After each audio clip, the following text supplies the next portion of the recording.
Welcome back, friends. Hold on. Let me do that again.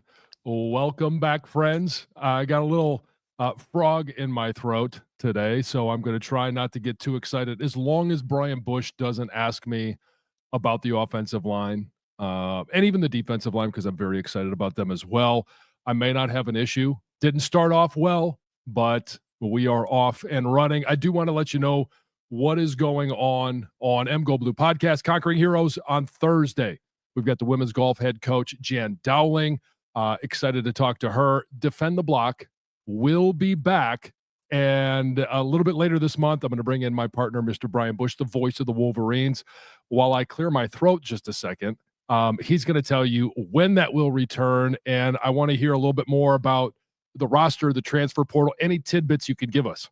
Yeah, absolutely, John, and hope that frog works its way out. That was, hey, we're battling today, and I don't have many offensive line questions, which is a shame. You'll be able to talk offensive line. I'm going to give you a broad one there, but I am promising we will start Defend the Block this month. It'll either be next week or the following. I think it'll probably be the following, which would be April the 29th. But a lot of excitement around some of the guys who have been added already. Elliot Cadeau, Adaimata. Also, why am I blanking on the other one at this point? So let me ask you this, because I know with some of those guys, they've committed to Michigan, and the date to formally commit to the NBA draft is approaching as well. There's been some talk about one or a couple of those guys still considering that. Is that something that's been put to bed, or we just won't know until that date comes and goes? Yeah, the name I was thinking of, Morez Johnson Jr. Apologies on that. The Yaxel Lendeborg situation that he hasn't been officially added by any stretch, and that probably won't be anything official one way or the other for a little while, because the NBA draft process, we're still pretty early in that process. The portal closes just for entrance here coming up soon, but you can still have some opportunities to enter. Or sorry, you could be in the portal. You don't have to have your spot. This isn't a game of musical chairs, but you have to enter the portal here within the next week and a half or so. But yeah, it's going to be interesting. All I can tell you is my big takeaway from the basketball side is that the words Dusty May said early in his time in Ann Arbor, we have to show a proof of concept. We have to win immediately. It was looked at as pretty daring, pretty aggressive this time last year. And you're seeing why it's important. Even if Michigan didn't go on that Sweet 16 run, and even if they did not go and win the Big Ten tournament championship, they've shown that they can rebuild this roster. Dusty May can put a good product on the floor and can maximize the talent that he and his coaching staff possess. And that right there, I think, opened up the door for Michigan to have a really, really strong recruiting pitch to anybody. Incoming freshman, Michigan has a very impressive freshman class coming in, led by Trey McKinney, of course, the local product. And then, from a transfer portal standpoint, you want to come in and, re-rack your career. You want to come in and try to win in your final season of eligibility. I think Michigan's one heck of a place, and Dusty May's one heck of a coach to try to do that. Yeah, and so I did look it up. It's April the 26th is when names have to be officially entered. They can withdraw up until a week before the draft, which happens in late May. But yeah, April 26th is, I'm sorry, it's in June, but yeah, April 26th is the date that all names have to be in. So we'll have some answers when that one comes and goes for guys that either want to put their name in, test the market. They could do that and eventually, pull their name out. So it's really hard to talk about rosters at this point, because the football roster will most likely change in the next couple of weeks.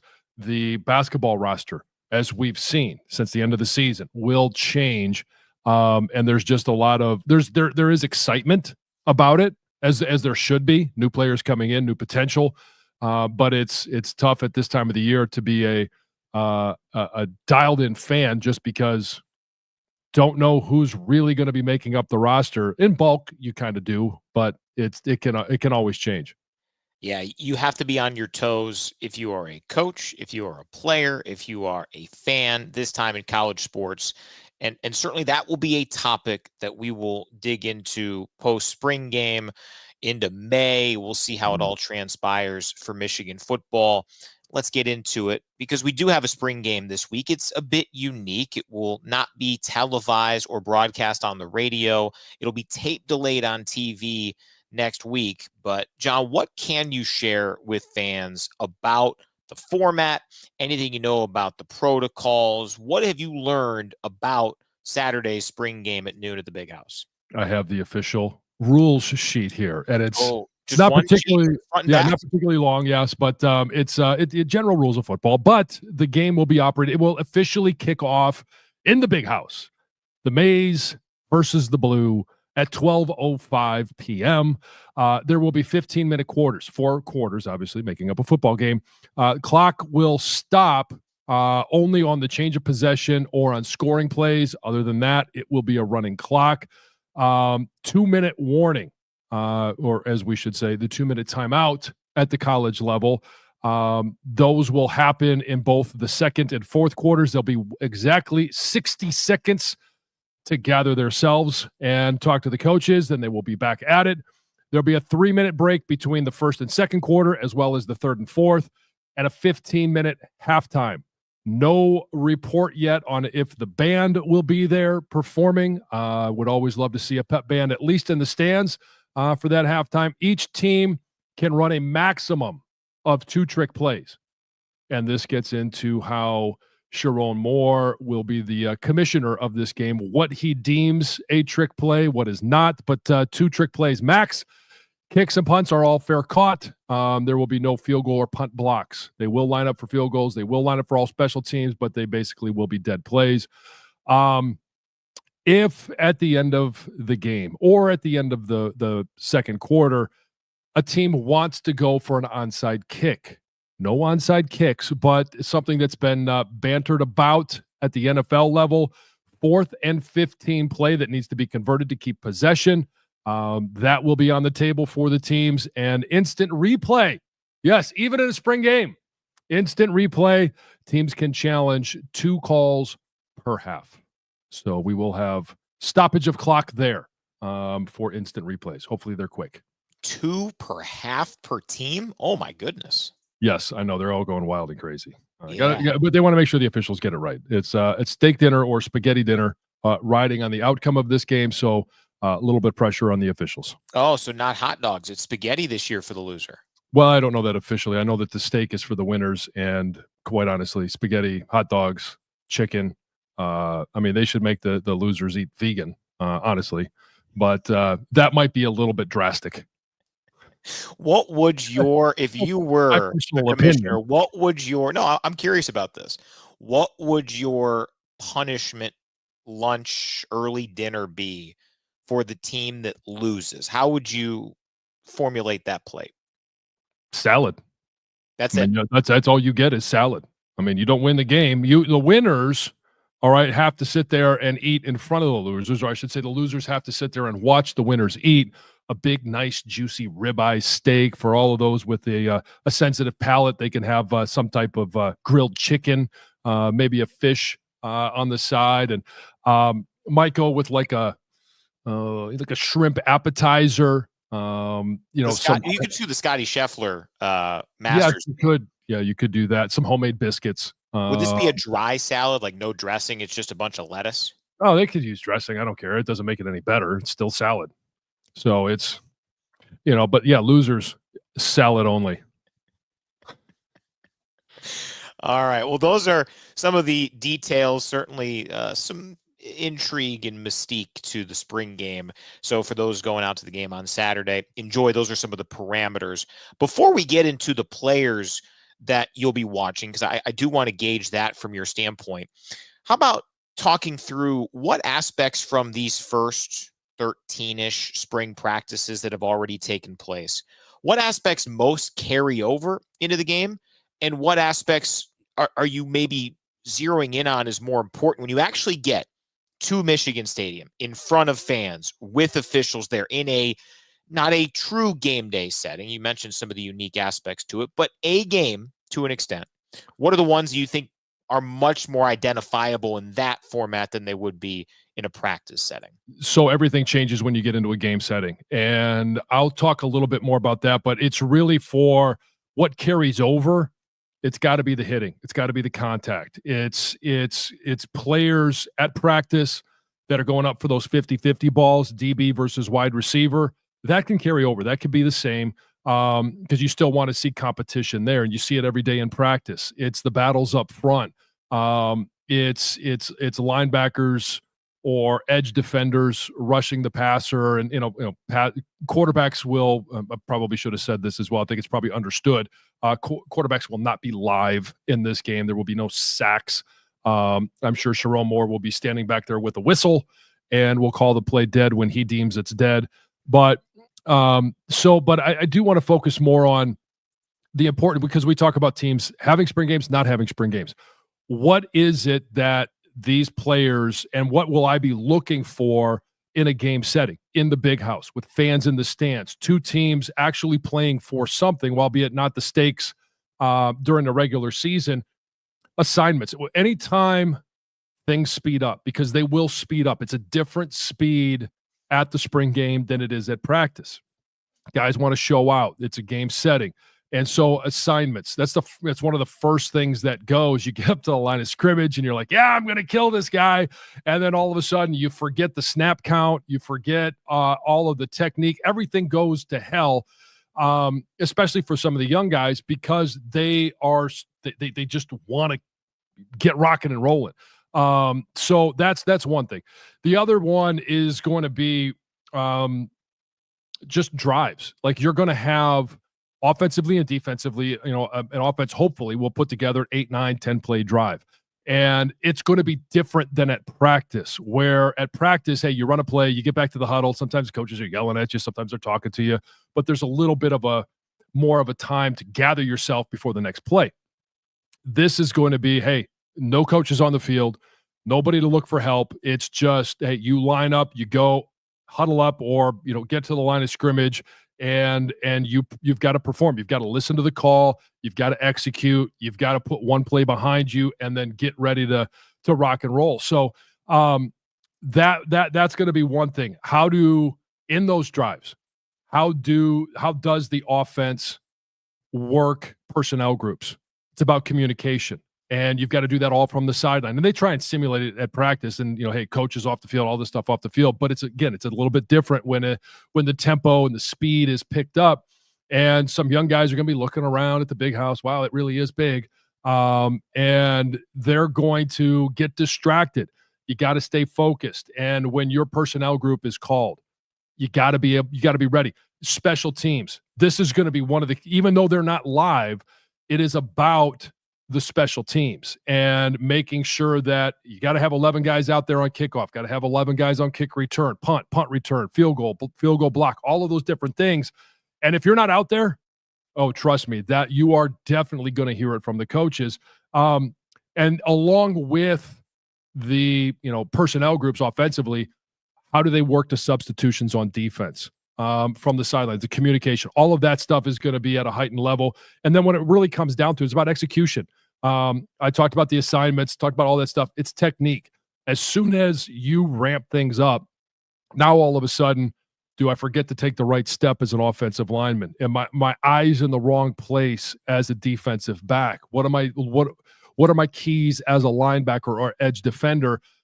Once you ramp things up, and the intensity is there, that's where you've got to have some things that you've drilled into your mind so much that you're not thinking about it. If you're thinking about that first step, second step, hands go here, you can't play football that way. And there'll be some young guys that are going through that process, and that's part of the learning process. I expect that. But who are the guys that can take that technique from the individual drills to the full line Ohio State drill, all of that stuff that happens at practice, over to the big house? So number 3 on our 7 from 77, we'll talk about players that will catch your eye offensively and defensively. But quarterback, of course, when you don't have a set quarterback, Michigan had Davis Warren, Alex Orji, and Jack Tuttle with their 3 starting quarterbacks last year at some time or another. Warren's hurt. Orji's no longer here. Tuttle's the assistant wide receivers coach. So not really options. What do you look for from both Bryce Underwood and Jaden Davis, who've both received plenty of praise this spring? This will be fans' first look at them outside of social media clips. Well, a lot of it's going to be about handling the offense. We didn't see Jaden Davis much last year, but he's been in the system. He should be a little bit more comfortable than a Bryce Underwood, operating things at the line of scrimmage, huddle up, when to huddle up, when not to, all of that stuff. But for him, the one thing I really want to see is, I know he's been working on his release, and I want to watch the release.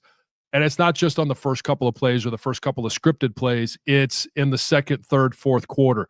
How does that release change? Does he go back to some old habits? Does he able to continue with a quick release? And again, it goes to just doing it on muscle memory versus having to think about it every time. For Bryce Underwood, it's really going to be about managing the offense and making sure that sometimes it's just, do we have 11 guys on the field? And then once you have the play, you have the formation, you got the motion, making sure if there's a receiver on the ball, he's supposed to be on the ball, other one's off. All of those different things are, everybody thinks it's easy to do, but it's not. And it should be a little bit easier in this situation. But if you're going to make mistakes, now's the time to make it versus Saturdays in the fall. And these are going to be great learning experiences. And then it just goes, and this is really going to be for both of them. It's identifying defenses, making sure if you get to the line of scrimmage and you got two plays, making sure you get to the best play. What are your keys on defense? And then it's about operating. It's blitz pickup. Where are guys coming from? When do I have to get rid of the ball? Can I redirect protections? All of those different things they're going to be going on through the course of the play. And some of those won't be known until we actually watch the film after and we get a chance to break it down a little bit more. But all of the in-game adjustments for the quarterback that they've got to make are all things that I want to see these guys be able to handle different situations. So number 4, offensively, give me a few players you'll have your eye on, maybe a bit more than others on Saturday. Well, let's see. Left tackle, right tackle, center, and both guards. That's 5. So I already went past my limit. No, I'm just no, but really, that is an important piece, even if I know you'll be watching them more than most anyways. Yeah, it's a huge component, the development of this offensive line. And Greg Crippen at center, he's put on a few pounds. He's developed a nice anchor going against some of those defensive tackles. I'll be keeping an eye on him. And then really both tackles, Andrew Sprague at right and Evan Link at left. This team is only going to go as far as this offensive line. And we saw both of those guys in those respective positions for the bowl game, and they passed that test. I want to see, are they taking the next step? For Evan Link on the left side, his pass sets, his footwork.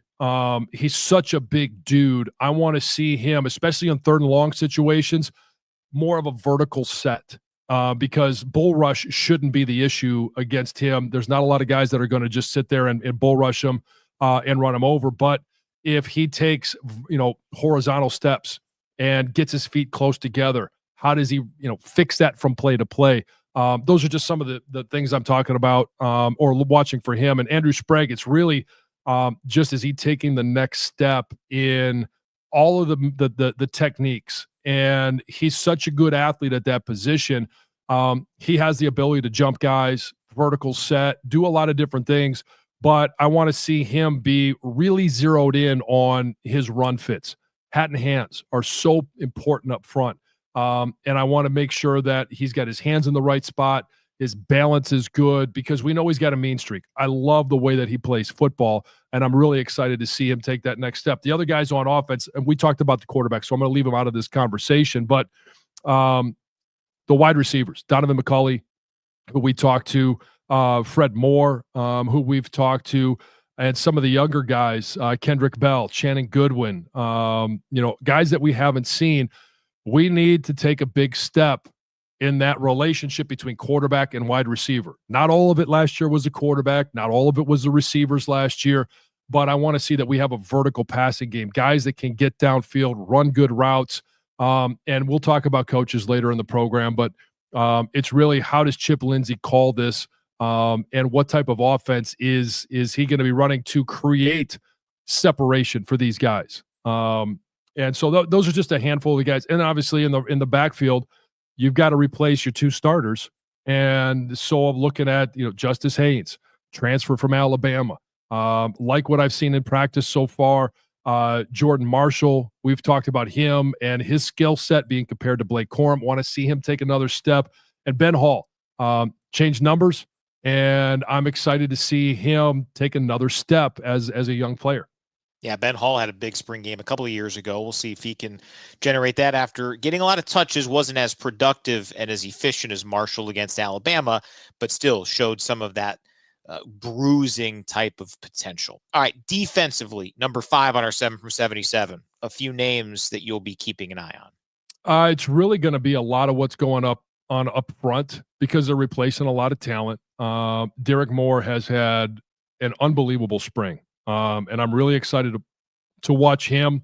But it's going to be those defensive tackles. Rayshawn Benny, Trey Pierce, Damon Payne, the transfer from Alabama, Trey Williams, the transfer from Clemson.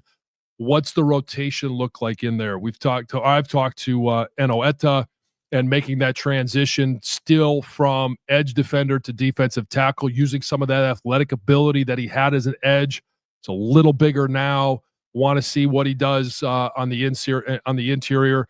And then on the back end, it's how are they going to use a lot of these guys in terms of, we talked about different guys playing nickel. Still going to be without, I would guess, without Rod Moore for the spring game, going to save him for the season. But who's going to step in? Mason Curtis, year 2. Brandon Hillman, year 2. 2 guys that we talked about them last week. I'm really excited about. So just excited to see the progress of that secondary as well. Also, by the way, we're getting updated here. I didn't see this from about an hour or so ago, but there are reports that Benjamin Hall is entering the portal. So thanks to our live viewers on YouTube for commenting, M and Corey G. So that just broke within the hour of us recording this. So John, don't look too much for him on Saturday. Strike that from the record. Number 7 is available again. There you go. Yeah, that's we talked about earlier. Things change very quickly. Oh my goodness. And yeah, well, it's crazy. It's crazy. It really is. Well, anywho, number 6 on our 7 from 77. Something where there has been a lot of change and also a lot of unknown. The latest news surrounding the impending, could be potentially house settlement. As of this recording, which, as we've just learned, can change quickly, nothing locked in yet. Ton of questions still around roster limits, NIL procedures, if there's going to be some way to test market value for NIL deals. It's a fascinating situation, one that does not have any how-to books, many guardrails at all. How have you taken in the last few weeks of this? I mean, the same as everybody else. Like, you kind of throw you do the shrug emoji, and you're just like, I don't know what's going to happen. And that's kind of the place that all athletic directors, all athletic departments are in right now. And is it actually going to be settled when the judge comes back? Who knows? What does it look like? I thought there was one interesting aspect that I really hope that they add to this. There's a lot of different things that we could talk about in regards to the disbursement of that, what is reported to be $20.5 million. Is it 70% that's going to football? What percentage is that? How much is going to basketball? How much is going to the other sports? And that's going to be on a university by university basis, or I should say athletic department by athletic department basis. But the walk-ons, it breaks my heart that they will eventually get rid of the walk-on program. Now, yes, the scholarship limits were at 85.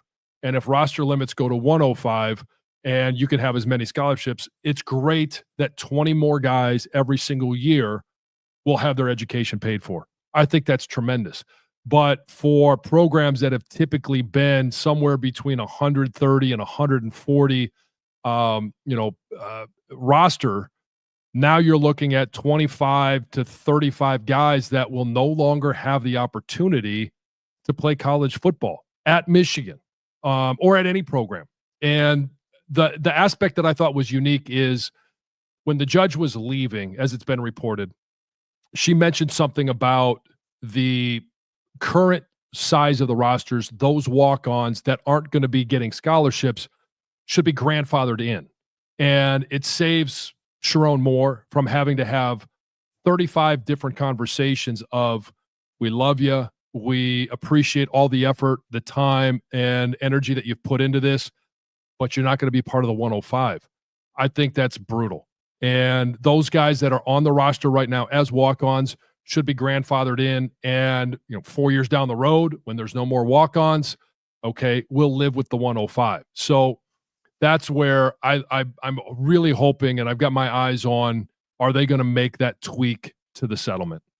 Yeah, walk on, such a big, important piece of the culture at Michigan and other schools, to be sure.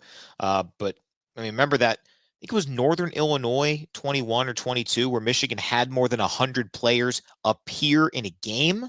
Yeah. That would be everybody. And the value of those extra bodies, it doesn't show up always on Saturdays, but it shows up during the week at practice, around the building. Having those individuals there, it would be a bummer. My hope before we move on, in terms of the House settlement, is that it provides a pathway for rules, regulations, at least guardrails, so that we don't have more situations like happened down in Tennessee. And I don't want to get into all the ins and outs of that. It's not the place for us to do that. But if these guys are, and girls across the board, are going to essence be employees of the university, they're going to be paid by the university, and it goes to how they're going to be labeled.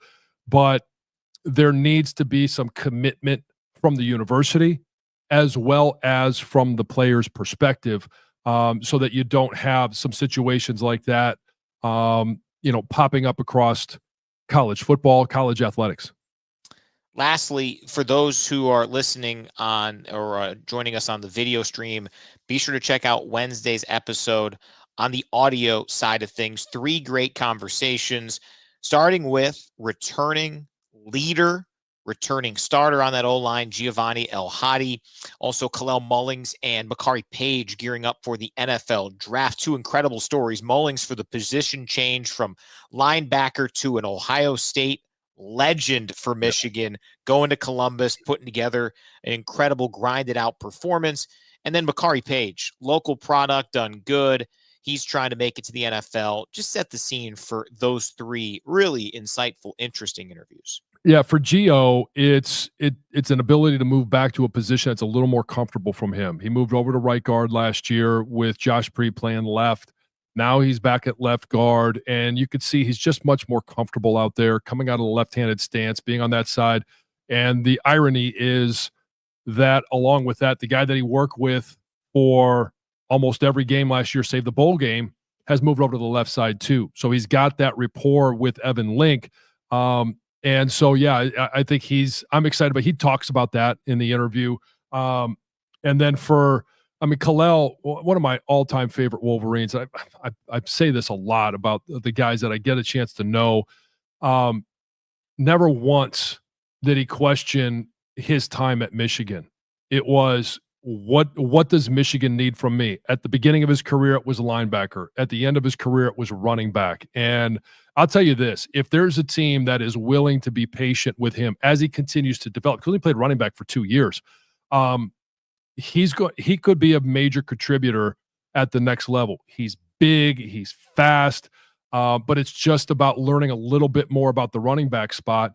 And I'm really excited about his potential at the next level. And Makari Paige, the way we saw him play in that Ohio State game, if he could play like that every single day, every single game, he'll be a major contributor at the next level as well. All right, that'll do it for the 7 from 77. Want to just cite my sources as I was taught in journalism school. On3 Sports was the first to report the Benjamin Hall news that he is reportedly transferring and entering the portal. So wanted to button up that. Now on the audio side, here are those 3 interviews, starting with Giovanni El-Hadi.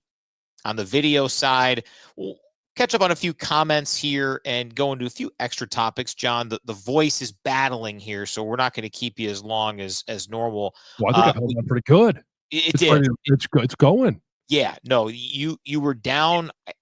I feel like you were down 6-0, like 2 long drives with a 3 and out early there, but you bent but did not break early while falling behind. And now I do think you're setting yourself up for fourth quarter, grind it out, run out the clock up by 13. Michigan win, running downhill right now. There you go. It looks like a little, is that a bear icon? I'm not sure. But this came in during the discussion around steak versus salad. Didn't specify if it was the steak part that was making this individual hungry. I would assume so. It would be the steak and it would be the sides. I can't imagine anybody sitting there going, boy, that salad really makes me hungry. You never know. There are some interesting people in this world. Neither of them are on this stream, but there could be others. Corey rooting for Jaden Davis to do his thing. I think that's his name has started to come up a little bit more here as of late. Don't know what the status or circumstances are around Mikey Keene, but if Jaden Davis can, make some heads turn and can continue to increase, you mentioned the fundamentals of how he throws the football. If that continues to ascend, I mean, listen, we all know Bryce Underwood was the #1 overall recruit. Jaden Davis was very highly regarded as well. He's gonna have something to say about this. He will. And I'm excited to see him out there. He's got one of the things coming out of high school that people talked about was the live arm. And I mentioned earlier, I want to watch his release. And is it as long as it was when he arrived here? He's working on it. I know they're working on it. But one of the things that you're going to see is that ball jumps out of his hand, and I'm excited to watch him out there. And we discussed this all last year. We talked about it with head coach Jerome Moore.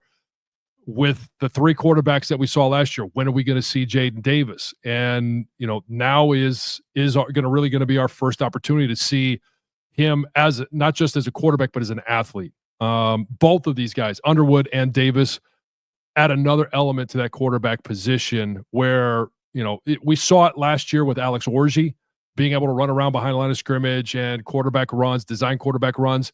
They're going to pair that with some more accuracy down the field and the threat of actually throwing the ball more than 15 or 20 yards and completing it. So I'm excited about, both of those guys, but especially to see Jaden Davis in his second year. We have breaking news. More into the stream. Breaking news. I'm going to cite my source at the beginning. The New Life reports John likes to eat. Oh, big fan. Big fan. But it has to be the right food. Like I mentioned, the penalty for the loser should be salad. Severe. Yeah. And I tell you what, if you want to make it even worse, like throw some olives in there, throw some tomatoes in there, cut them up, get the juices all over everything, soil the entire thing so that it's nearly inedible, which salads generally are. But yeah, I like to eat meat. Yes. Breaking news. Yeah, breaking news. David Wright saying Evan Link going to be great this year. He spoke to the media last week. You certainly were hard on him at times last year as he was learning the college game, but it did seem like down the stretch he started to find something, didn't he? Yeah, and he really just needs to use, his assets and the fact that he's big, he's strong, and he may not be the most athletic tackle you're going to find. That's why I talk about the vertical set. If you're a guy that's 330 pounds, I don't know exactly what he is, but he's a big freaking dude. Vertical set, you don't have to worry about he can drop an anchor. He doesn't have to worry about the bull rush. Now, all of a sudden, you put yourself in a great position to just run a speed rusher by the quarterback. And all you have to do is worry about that inside move. And you've got that, you've got it locked and loaded, ready to jack them up if they come inside. How dare you threaten me inside? And you knock the hell out of them. And it only takes one. I mean, those defensive guys aren't dumb, right? They get knocked on their ass once or twice. They don't want to try that again. They'll go to something else that maybe not be their A game. And now all of a sudden you win. And so I think Evan Link can do that. Coaches, you're going to have your eyes on this Saturday at the spring game. Obviously, everybody has some different responsibilities. Schroen more elevated to the all-encompassing commissioner, and that has a trickle-up effect. Yeah, I really want to see Chip Lindsey. I think that's everybody, that's going to come to the game. They want to see Bryce Underwood. They want to see what this offense is going to be. It needs to be more dynamic than it was last year. And I think if there's a ball that is completed over 20 yards, you will hear the Michigan crowd respond appropriately. It will be exciting. And I think the question is going to be who's going to be those receivers. And Ron Bellamy, a lot of eyeballs on him, his group. So I'll be watching that. But really, offensively, everywhere there are things that guys are working on, things that need to improve from what we saw that this offense be last year to what we all dream it could possibly be this year. But it's really going to be about the play caller, Chip Lindsey, and what's his rhythm. You're somewhat limited in the spring, especially with two young quarterbacks. But I want to see some plays run for whichever team he's going to be coaching in the first quarter that's setting something up, whether it's formation, it's motion, and a response in the second quarter or third or fourth. I just want to see that there's a plan of attack that makes sense. And it's always going to be here at Michigan, the fact that you're going to be physical and you run the ball. That's a standard. That's non-negotiable. But what do you do off of that? How do you sell the play action? And how do you use two guys at the quarterback position that really give you so much more in regards to mobility, but the ability to throw downfield, that quarterback run, read option, all of a sudden, hey, you pull up and throw the ball, it creates problems for the defense. So I really want to see Chip Lindsey and how he's going to call a game. So one of my favorite things to dig into every April, Dane Brugler of The Athletic does what he calls the Beast, which is incredibly thorough scouting reports, and not just of the top 100, which he does rank, but every position. He goes deep into William Wagner, Michigan's long snapper, the number one long snapper, according to Dane Brugler of The Athletic for this upcoming draft, has a 7th round grade on him. As expected, high praise for Michigan's big four. He has Mason Graham as his top defensive lineman and his number 4 overall prospect. Colston Loveland and Will Johnson, each number 2 at their respective positions. Loveland 11th overall and Johnson 18th. Kenneth Grant, number 25 overall. Not surprising there, but I do think in a stretch where I feel like we get to this juncture a little bit more than a week out from the draft, and then you just start to discuss things just to discuss them. And Mason Graham, he is as close to, I think, a flawless prospect as you can have. And yet people are talking about, there's the size. Maybe he slips. Maybe he falls. I don't know. Everybody's got him going number 5, it seems like, to Jacksonville based on fit and circumstance and draft order. But I think it's good for the reminder for people who are looking for something to talk about. Boy, if you take Mason Graham in the top 5, top 10, you're not going to win some of the headline battles of Tennessee seems to be taking Cam Ward. Whoever takes Travis Hunter, he's a dynamic two-way player. You're just getting a dude with Mason Graham. You are, and it'll be interesting to see what the Giants do at 3, because if you put him on that defensive line, now all of a sudden that's a game changer. And I know they need a quarterback. I know they need a lot of things. They were not a great team last year. They weren't even a good team last year. So if he gets by there, does he end up, down in Jacksonville? And I think if you put him on that defensive front with, was it Josh Hines Allen, one of the edge defenders, and Trayvon Walker at the other edge, you put him in the middle of that. And I know they signed Eric Armstead last year. You're really pushing me on this here. And they've got a Buckeye.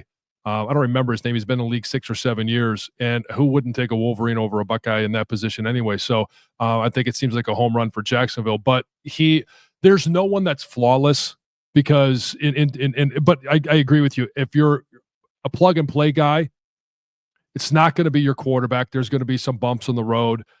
If you want a guy that's just, hey, plug in there and he's going to be a dude for the next 10 years and only get better but be productive as a rookie, Mason Graham's probably your pick. If you had equal need everywhere, would you take Mason Graham or Abdul Carter? Well, I mean, most people would probably say, and I will as well, Abdul Carter. A guy coming off the edge, with that ability. And I mean, does Cleveland do that and pair him up with Myles Garrett?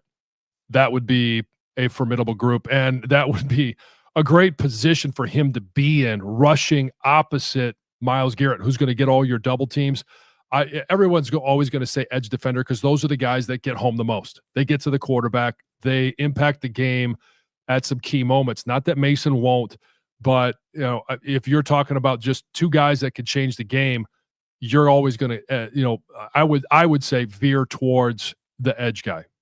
I think it's interesting because both Cleveland and the Giants at 2 and 3 have better skill. I think the Giants are deeper. And then you mentioned Myles Garrett in Cleveland. They have maybe the best defensive player in the league. So you have two teams that are more set than you would expect. The number 2 and number 3 overall picks. Both those teams have many, many other issues. So most seem to believe that it's two blue chippers, Travis Hunter and Abdul Carter, with the quarterback set to go 1 because quarterbacks get moved up. I'm fascinated by what happens at number 4. New coach in Mike Vrabel.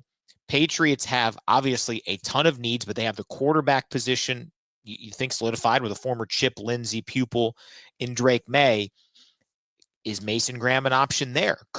With everybody just assuming that Jacksonville is going to take Graham at number 5. If somebody falls in love with Graham, do they jump up to 4 to jump past the Jaguars? I think there's some intrigue to what happens at 2 and 3. Just which of those two blue chippers probably go to Cleveland or New York. I think the draft really starts at 4. It does. And if somebody's looking for a trade partner, I think New England would be a great trade partner. They made a lot of additions, a lot of high dollar additions in free agency. They addressed a lot of their needs in free agency. And I'm not going to sit here and say that they're taking luxury picks. They're not there yet. But if they were to trade out of 4 and get 2 firsts, for 2 young guys that would be major contributors, I think that's probably the best trade partner somebody would have. If they stay there, I wouldn't be surprised to see Mike Vrabel go defense and go with Mason Graham, who's, like I said, plug and play. Yeah, I'm sure Mike was watching November 30th, probably doing some football. Probably watched for a little while and then decided, I think I know where this is going. Don't want to watch this anymore. Other rankings from Dane Brugler, he goes into what round grade he puts on guys. Michigan running backs Kalel Mullings ranked as a between 5th and 6th round pick. Donovan Edwards between 6th and 7th. Miles Hinton, a 5th round grade. Josh Preeb was not given a round grade. Settles as a free agent. Edge rusher Josiah Stewart is a 3rd rounder according to Brugler. This isn't a mock draft, just where he has these guys graded. Defensive back wise, nobody grading as a draft quality player. Amir Hall, Quentin Johnson, Keyshawn Harris, Makari, Paige, Wesley Walker, all listed as free agents. And I mentioned William Wagner ranked as the long snapper, 7th round pick. So we'll see if he does find his way late in day 3. Your takeaways from any of those? I was maybe a little bit surprised to see no Michigan defensive back at any sort of round 7 or better grade. I mean, other than Will Johnson. For sure, yes. Yeah, and so let me talk about Will Johnson and Kalel Mullins, both for just a moment, because both of those guys are a little bit taller for their position.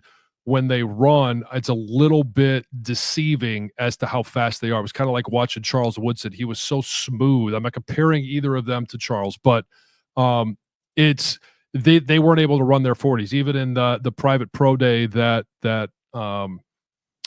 Will had. I don't believe he ran his 40. And so the question is going to be, how do they judge his top end speed? And same thing with Kalel. Both positions where you got to know exactly what that is, but both of them taller, a little bigger at their position, and their speed was very deceptive. And so it'll be interesting to see where Kalel goes, what type of fit he has with his new team. And I do think he's going to be a good value for somebody to pick up in the 5th or 6th round, as long as they're willing to be patient and bring him along.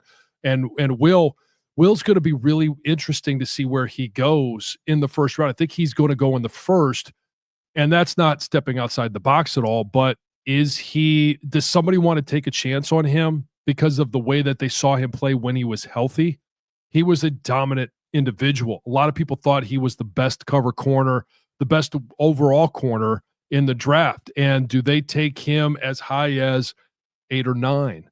Or does he fall into the low 20s because they just have questions about his durability and don't know what that top end speed is?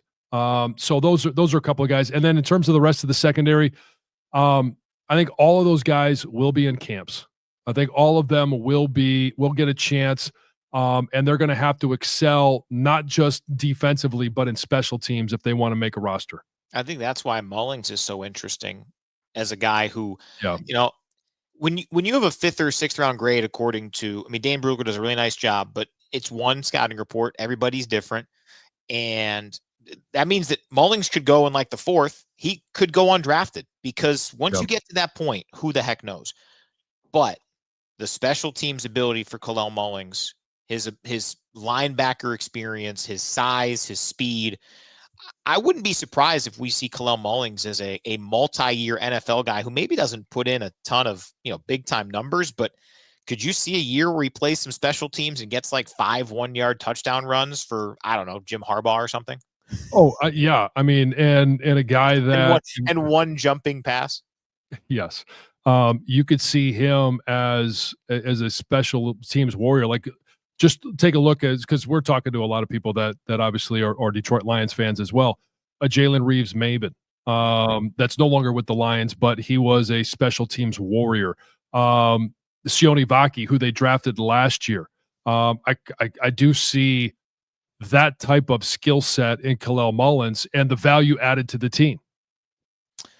The Will Johnson thing, if you just picture it now, if Will Johnson's falling and he's there for the Ravens, all the other draft experts will be like, "Well, Ravens get another one, another slider." They just say, "You know what? We flipped on the tape and the dude was really good. We didn't worry about many other things. We just said, hey, is he good at football?" Everyone shook their head. Bang. I don't think Will Johnson's slipping that far, but if he does, that'll be the most Ravens thing ever. Yeah. And I mean, here's the other thing, and you can kind of separate NFL teams by those that get distracted with unbelievable numbers at the combine and a coach that stands on the table and pounds on the table and says, I can make this guy a Hall of Famer based on his athletic ability and numbers. And a lot of times that can be a possibility. And then the other ones that, as you mentioned it with the Ravens, you just turn the film on and you put all of those numbers on the back burner. They're there, and hopefully they're there to confirm what you see on film. But you turn the film on, who's making plays, who's around the ball, who's at the point of attack. All of those different things matter, especially if you're coming from a program like from the Big Ten, from the SEC. Now all of a sudden you have a much more known quantity versus a kid from North Dakota State where you're trying to figure out, well, he looked dominant, but was he just beating up on glorified high school players? Like, that's the question you've got to find an answer to. And those players, numbers matter. For those that are coming out of the Big Ten and SEC, it should be film. Will be interesting. Draft's coming up in 9 days. The first day, it'll be a special day for Michigan football. I think we all expect to see 4 Wolverines hear their names called in Green Bay. Any final thoughts, Jon Jansen? How far are we away from the college football regular season? I don't know the answer to that question, but I know that it's the end of August. 4.5 months. The beginning of 4 August. months and 15 days. Practice starts. NFL just a little bit before that. I can't wait. I can't wait to see what this team is. And obviously we heard the news break while we were on here that Ben Hall has reportedly entered the transfer portal. There's going to be some guys that will do that. There'll be some guys that teams pick up. And throughout the course of the offseason, we'll do our best to drill down on what this roster looks like and the potential for success in 2025. Well, to my knowledge, John hasn't entered the transfer portal yet. No, I haven't yet. We'll see, try to drive up the bargain a little bit, but good stuff as always. Way to grind through with the voice. I appreciate it. Yeah. I just need a little warm up. I didn't have, the 4 hours this morning. The drive over here to Schembeckler Hall, things cooled off a little bit. I just got to get warmed up again. Yeah, no, that's true. No 3-point contest for John. First 2 were air balls. After that, hit some rim. All right, that'll do it for John and I. We will be with you on the audio version Wednesday, John, with 3 great conversations. You can see those below. And we'll be back next week here with a live stream, 11:15 a.m. Tuesday, with reaction from the spring game. Can't wait for it on Saturday at the Big House. Thanks for watching here on the Michigan Athletics YouTube and on X at Jon Jansen 77.